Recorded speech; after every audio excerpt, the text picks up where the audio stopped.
Hey folks, your OS Reviews are watching our video first look and quick review of the BYZ K62.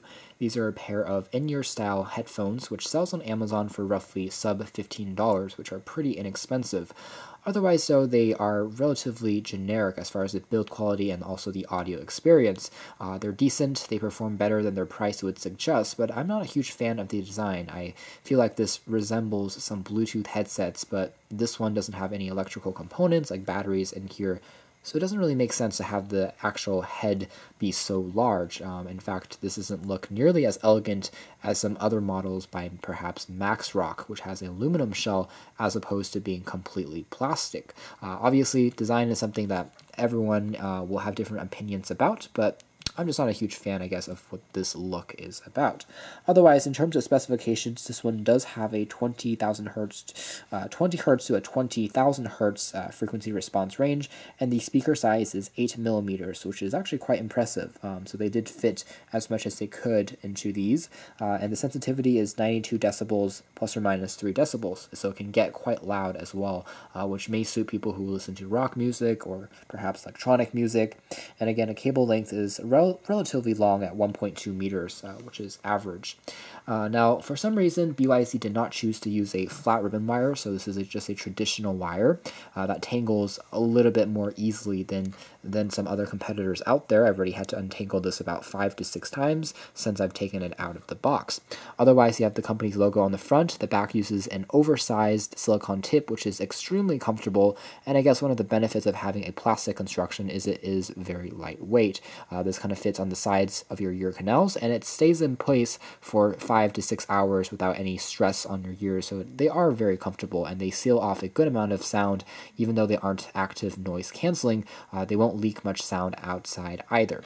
Perhaps one of the most peculiar choices of the K62 is a choice to split the volume into 2 segments, or the remote control into 2 segments. The first segment is a dedicated call reject key, which also dubs as play pause, and you also find a microphone for answering calls with. It's a noise isolating microphone, so it does good enough in noisier environments as well.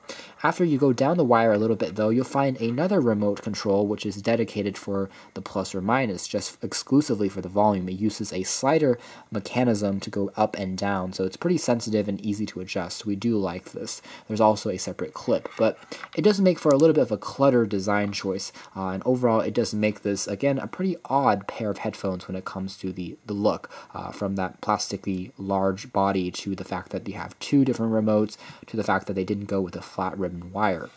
Otherwise though, the packaging is pretty good, so you can consider this as a gift idea, I would say.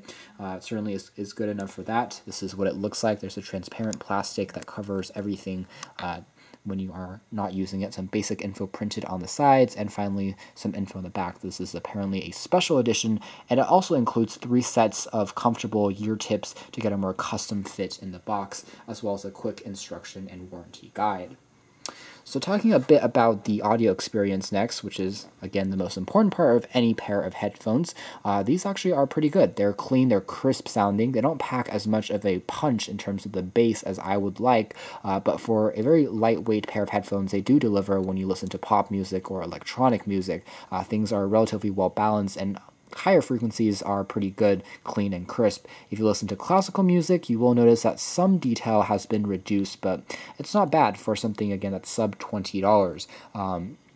Certainly, the manual adjustment of the volume is something that helps, and we like this as opposed to dedicated buttons because it allows you to adjust things a bit more comfortably and more precisely. There's also, again, that gold-plated connector, which also helps when you are listening to your music.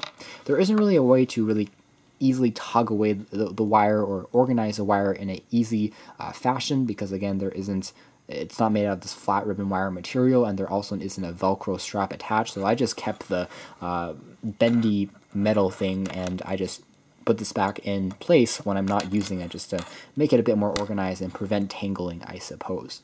So at the end of the day, The K62 headphones are, I would say, an oddball as far as design is considered. Sound quality is much better than I expected, and the value is certainly there.